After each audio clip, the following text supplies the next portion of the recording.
Hey Trek Gang, what's going on in this week's episode of the Boeville Newtown? Well, it's right over here. Stand by and we'll get into what's happening this week.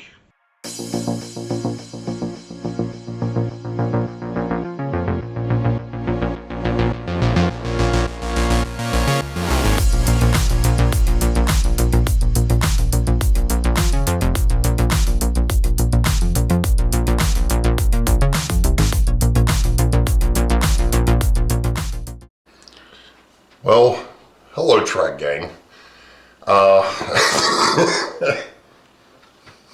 It happens to be Monday I don't even remember what the heck day it is. That's the 27th of October. Post the train show, meet and greet, Baltimore Streetcar Museum fiasco. Oh my gosh. Yeah.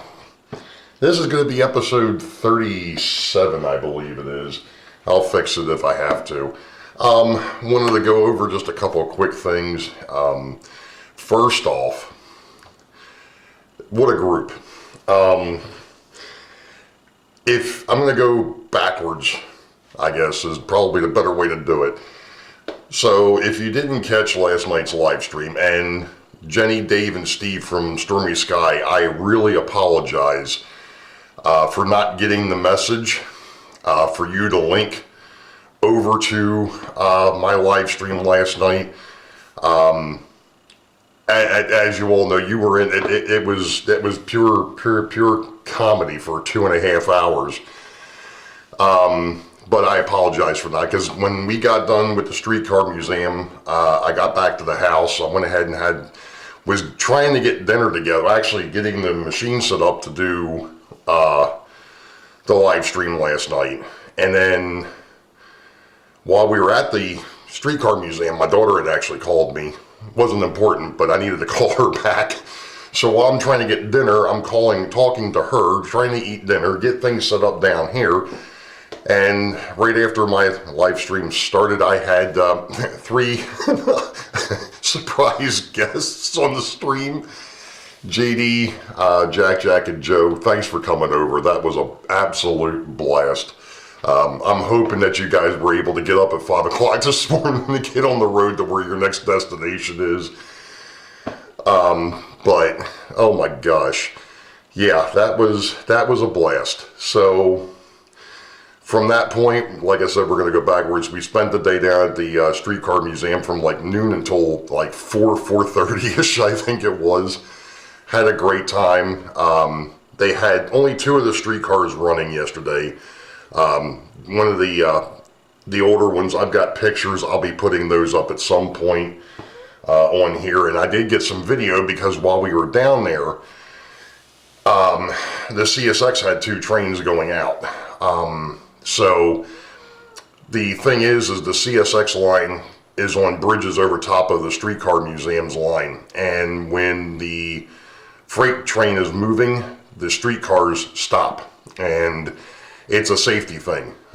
Because years ago they actually had, and I may have mentioned this when I was doing the Motorman video back in January of 23, I think it was. They have to stop because they had a derailment on that bridge, and one of the cars actually came off the bridge and crushed the building that houses the powerhouse for the Streetcar Museum. It's all overhead electric DC, so it took a little bit to get everything back together. But at any rate, they don't run when the trains are running across the bridge. But yeah, like I said, it was me, Joe, JD, Jack, Tom Garassi, his wife, Barbara, Ron Montague was down there. Alan was down there for a bit, did some rail fanning video. Hopefully he'll have that uploaded shortly. I'm trying to think. I know I'm going to miss somebody. But it was a great time. Regardless, we had an absolute blast down there. Saturday was the meet and greet and the open house at Joe Rader's and at my house, and then of course I had dinner over here, which I'm about to show you the setup that I was using for that, because I had 15, well, at one point there were 16, 17 people down here, including me. And that was an absolute blast.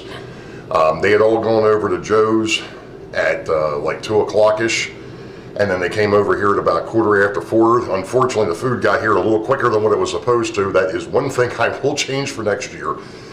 But yeah, absolute blast. You had Ian from the Chattanooga Southern, you had Alan from the Mason-Dixon, you had Tom Garassi and Barbara, you had Ken Amos and Lewis.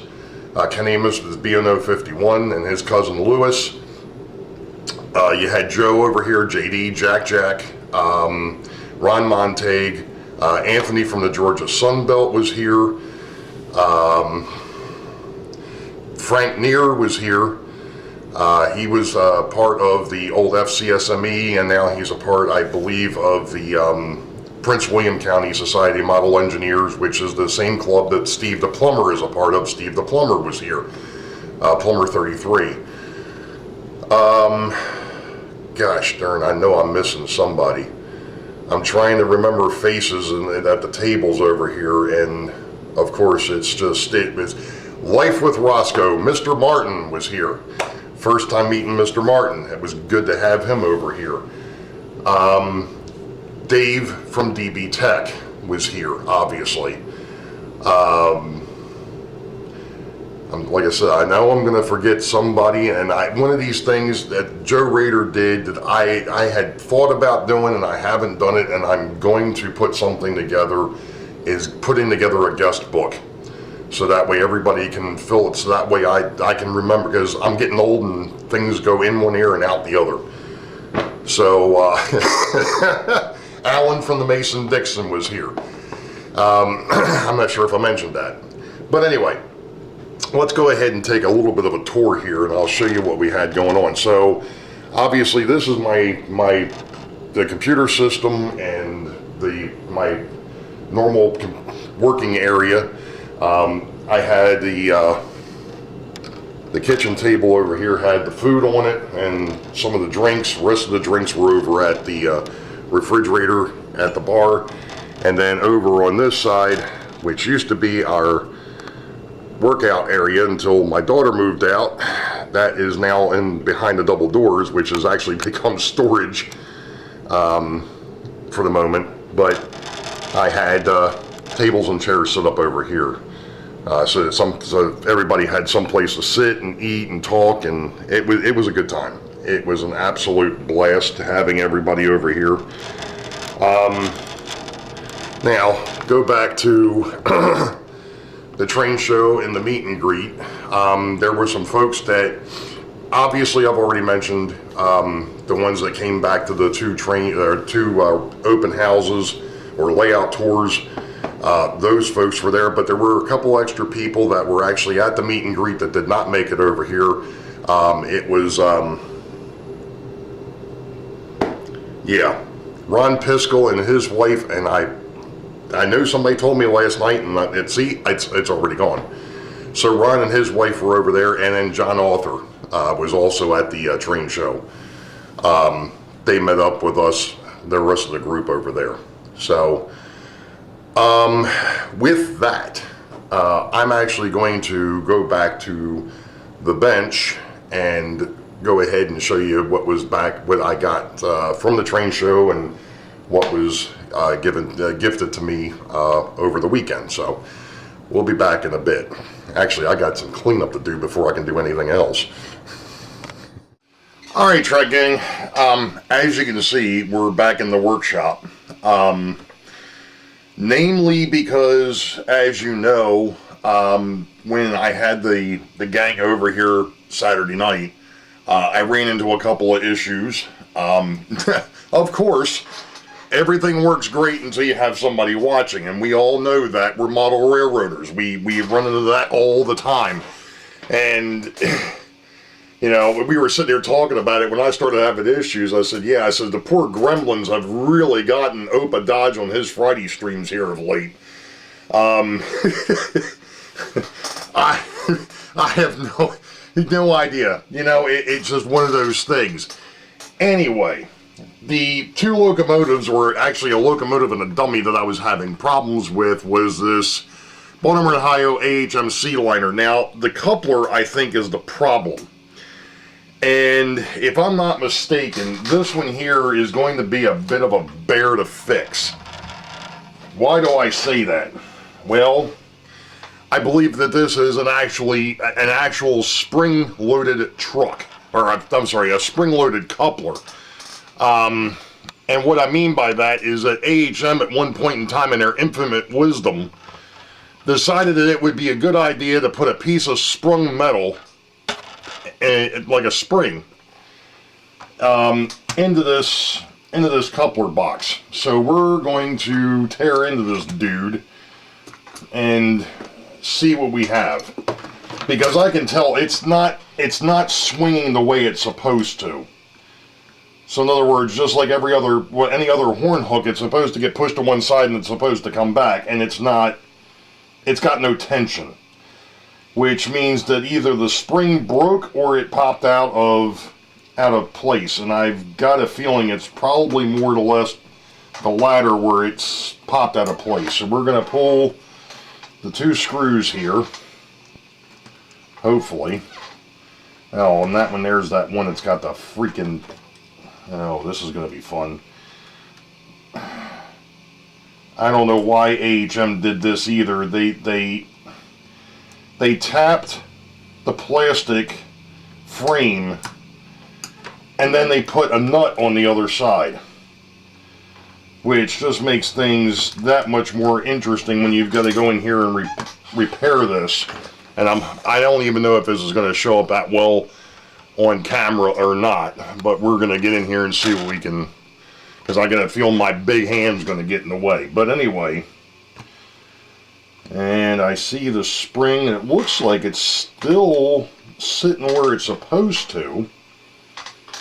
The only thing I do see, and I'm hoping that my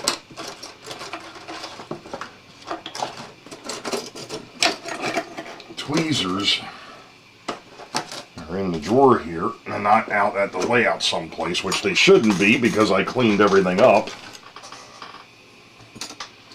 And I was right, they are in here. They were just buried. Alright, let's get that back in there. And I do apologize to anybody that was over here Saturday and didn't get a chance to come back here and see the workshop, but I know a few people did.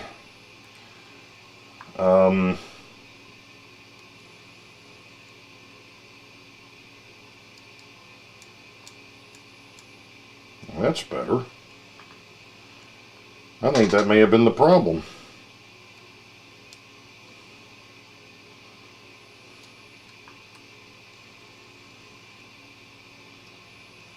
At least part of it. I'm gonna tempt fate here and try to get this spring. Actually, it might be easier. There we go.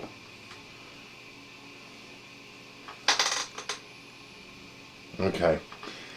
I've got to switch over to my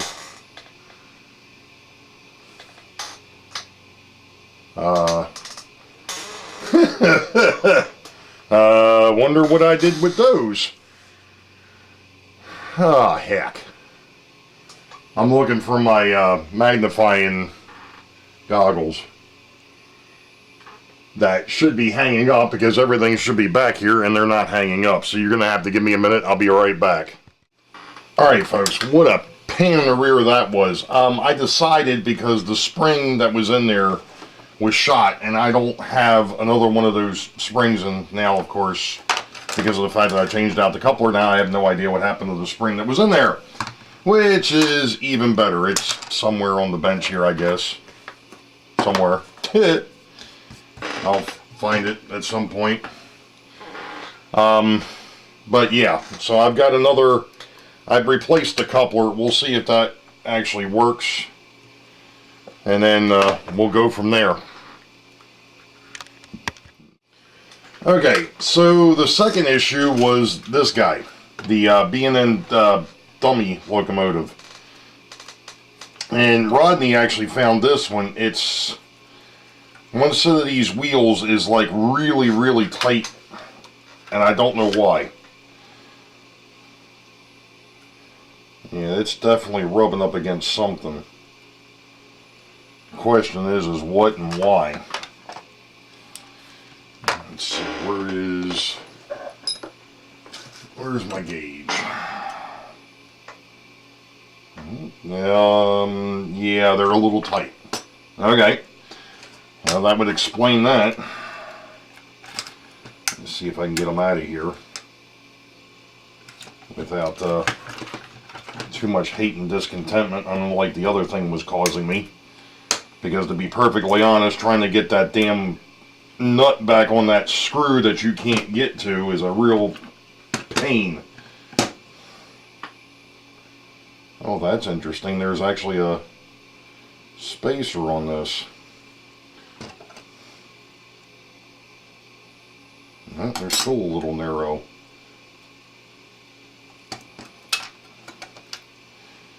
One of these days I'm actually going to build that drawer that I wanted to put over here, so that way I can actually work and have stuff over top my lap instead of me leaning over this workbench.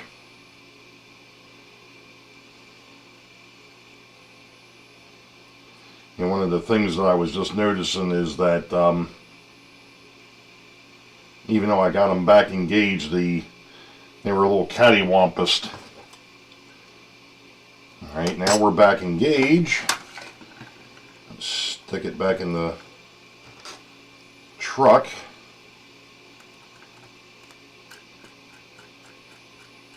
And you still don't want to roll very well. But then again, neither does the other side, so hopefully I can kind of fix the issue.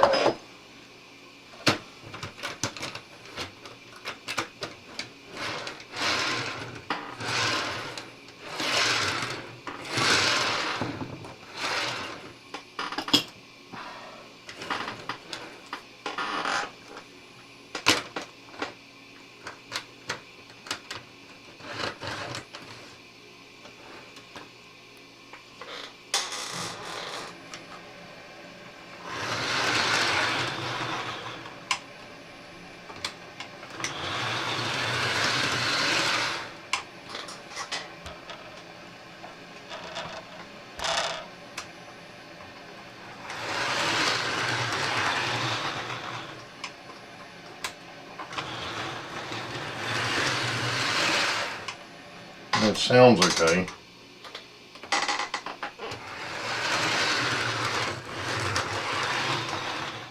Alright.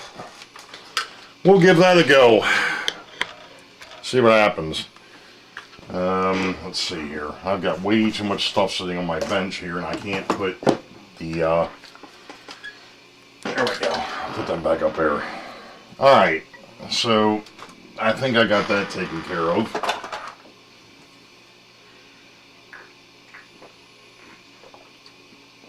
Oh. Alright. Let's see. The steam locomotive from Mr. DB Tech.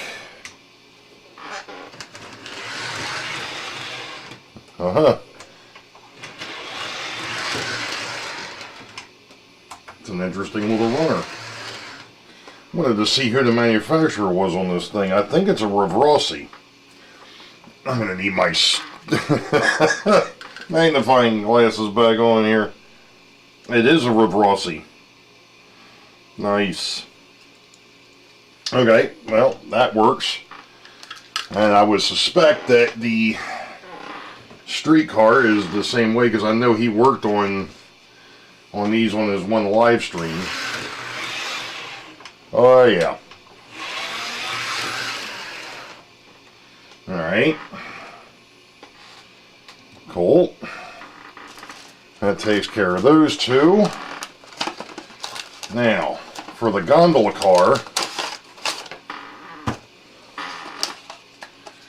That also came from DB Tech. We need to do a couple things with it before I go ahead and put it on the layout. And the nice thing of it is at least looking at this, it's got tag-low couplers, which will make things a lot easier to convert to KD because it needs to be converted. And I also want to take this sand pit out of here because we're not going to use that. And for anybody that was wondering about these things that I picked up for $1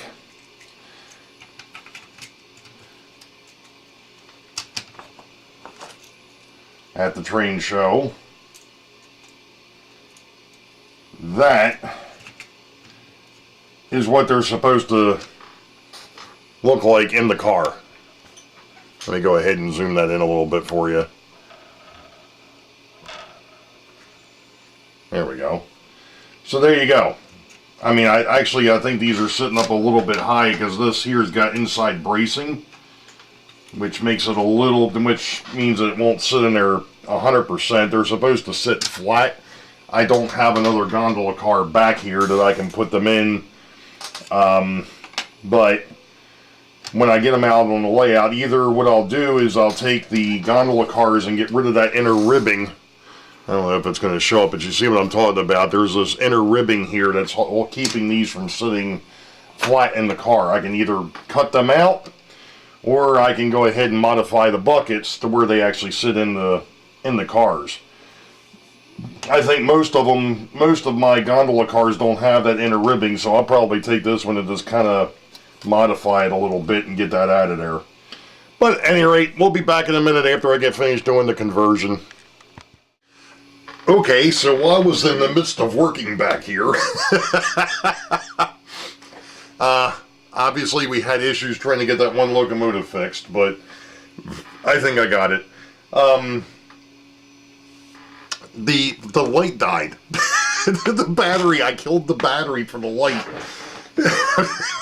It's just one of those things. And of course the camera is just about ready to go kaput on me too, but I did get KD couplers on this on the Tyco gondola, so that's ready to go out to the layout. I did modify the inside, and now these neat little salt boxes or whatever they're supposed to be fit the way that they're supposed to. So you can put 2 of them in here, which is the way I remember seeing them back in the day. We're talking about back in the 70s. Which now gives me something else to stuff into my gondola cars. Now I have to go out to the gondola cars and take a look and make sure that, that none of them have interior bracing like this one did. One other neat little thing here, I'm going to swing around, sorry if I did that too quick, but if you notice, the Streetcar that Dave over at DB, or I'm sorry, that Ian over at the Chattanooga Southern gave to me after the train show, I did get it fixed up and cleaned up, and that's a nice little runner. I must say, for an IHC wasn't exactly your top, but they did make some great stuff for the price point. They really did. And this one here is no exception. The wheels needed to be cleaned up a little bit. I do have the draw bar between the 2 units, and the thing that impressed me, and I didn't know it until I put it all together, is that the second unit is lit. So not only is the primary or the motor unit got a light in the front, but so does the secondary unit. And I just hit the camera. Just hit the tripod. So that's really cool. I can't wait to take that out to the layout, which I will do here in a little bit. And unfortunately, I cannot run it on the Interurban because the Interurban is not ready to be run on by any stretch of the imagination. So that will be something that I'll have to take care of eventually. But I can run it on the lower part of the layout, no problem. The one thing is that I know with the way I was planning on doing the Interurban, I don't know if I'm going to have enough room for both units if I decide to run it this way. I don't know if I'm going to be able to run it with the trailing unit. Not a big deal, not a huge thing. I might use it for, maybe what I can do is I can trade it or change it up a little bit and maybe use it for maintenance away or something like that, or use it for the workers. Because I eventually, and I know Ian, you asked and I never responded, or at least I don't think I did. Do I plan on running catenary? The thought has crossed my mind. Oh, brother. On a couple of different levels here. For the streetcar or for the interurban, I think I may end up doing it up there, absolutely. I don't think that I could do interurban without overhead electric or catenary. The place that I would really like to do it, and I know it would be a major, major, major undertaking, would be to do it on the main lines for my GG1 and my E33. Now, if I ever do decide to do catenary on the main part of the main lines of the layout, that would be among the last thing to get done. We kind of touched on it in the last night's Sidetrack Sunday, and that was back in the day, we used to put up, you know, the little electrical poles with the lights that hung on them, and we would string thread through the cross arms to add the realism to them.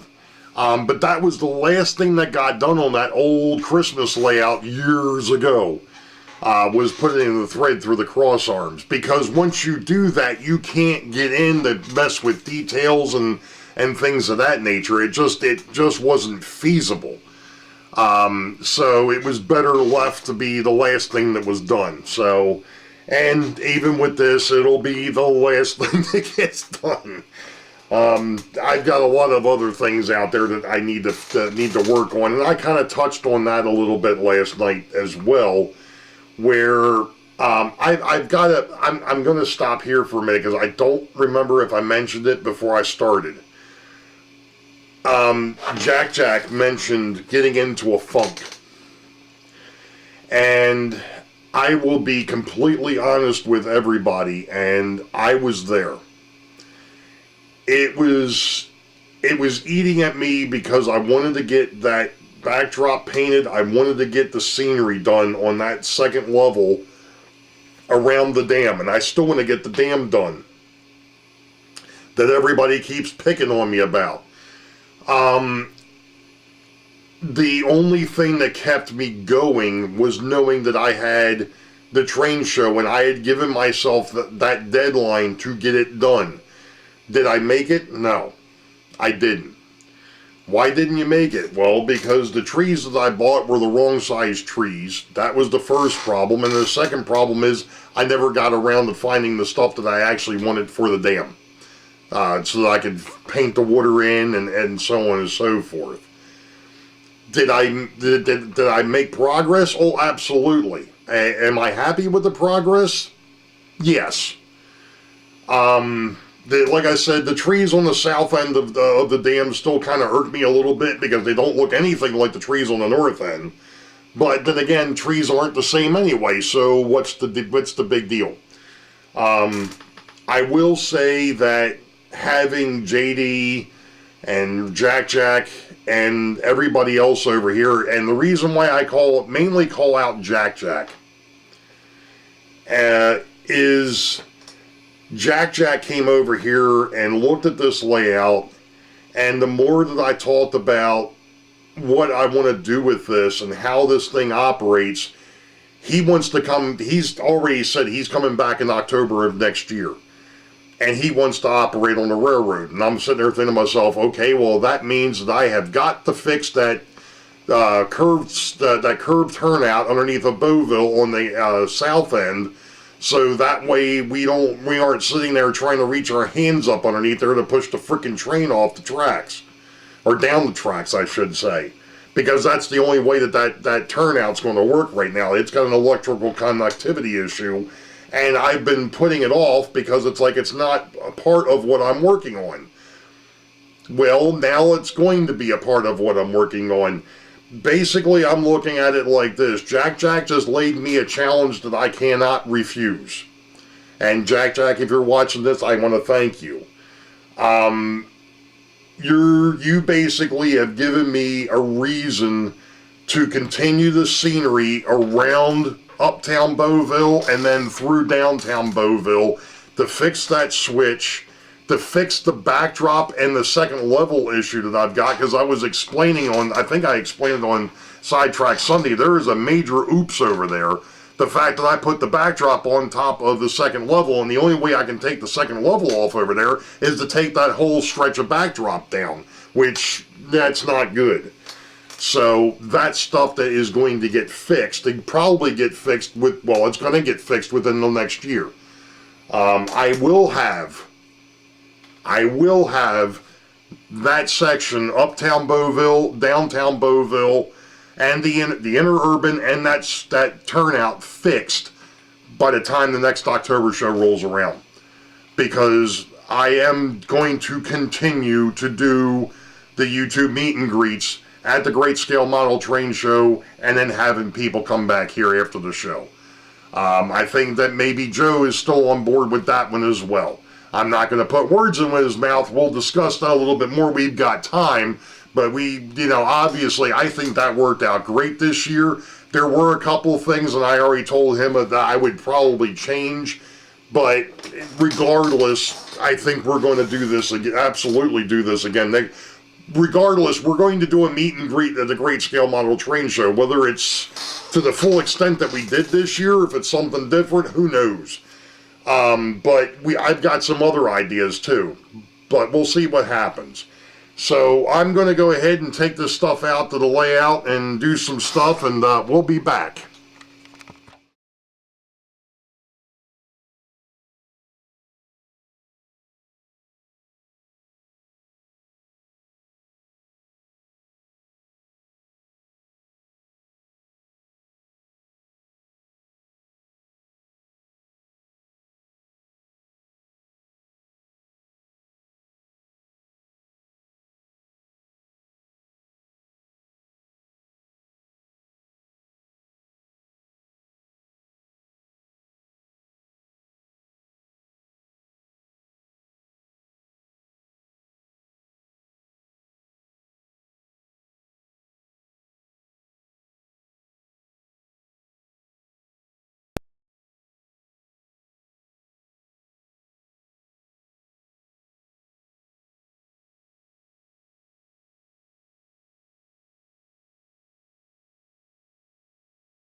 Yeah, really. Trains, termite trains.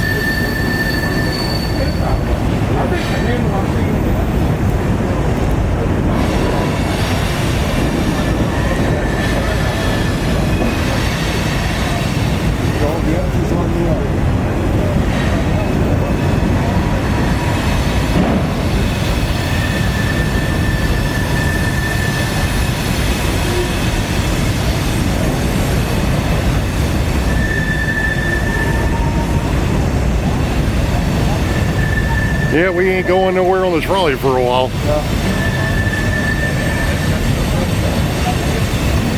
Can't run the trolleys until he passes.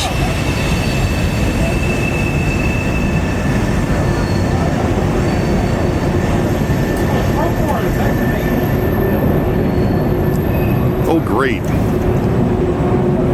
The white cars are hydrochloric acid. A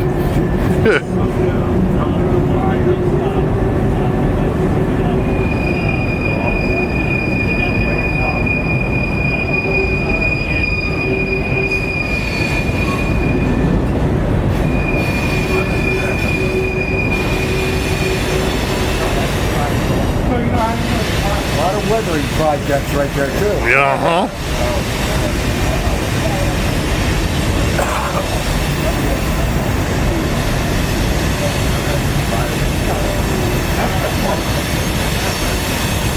I keep saying one of these days I want to find out how often the train comes through Talon. The whitewash over there, run out to 40, and just sit over there and shoot some video.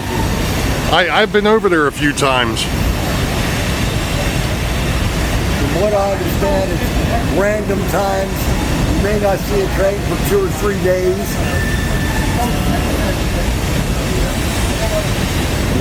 No set time for when. All right, folks. I know this was a long video. What you just saw was the streetcar that Ian from the Chattanooga Southern dropped off to me on Saturday after the train show, and then of course the 040 switcher, Dave from DB Tech dropped that off along with the B&O gondola car that was in there. And the other 2 gondola cars were carrying those neat little salt, whatever the heck they're supposed to be. They're marked for the Missouri Pacific. I'm going to have to look it up to see exactly what they are. Also, before I go ahead and close this thing out, you saw the couple pictures from the meet and greet, which unfortunately, again, for whatever reason, every time we've done these, I've forgotten to have somebody get pictures, take pictures, somebody take pictures, please. So there wasn't that many pictures from the show. There were some pictures from down at the Streetcar Museum, along with the video of the CSX train that was going over top while we were down there. So this week, Sidetrack Sunday is John number 2 over at the Schuylkill River Valley, 8 p.m. U.S. Eastern. He's back at it. So you all know the deal. Wait for the high ball. Green tracks ahead. Be safe. God bless. Timeout. Hold on. I would be extremely remiss if I didn't do this. And I almost didn't. So I'm...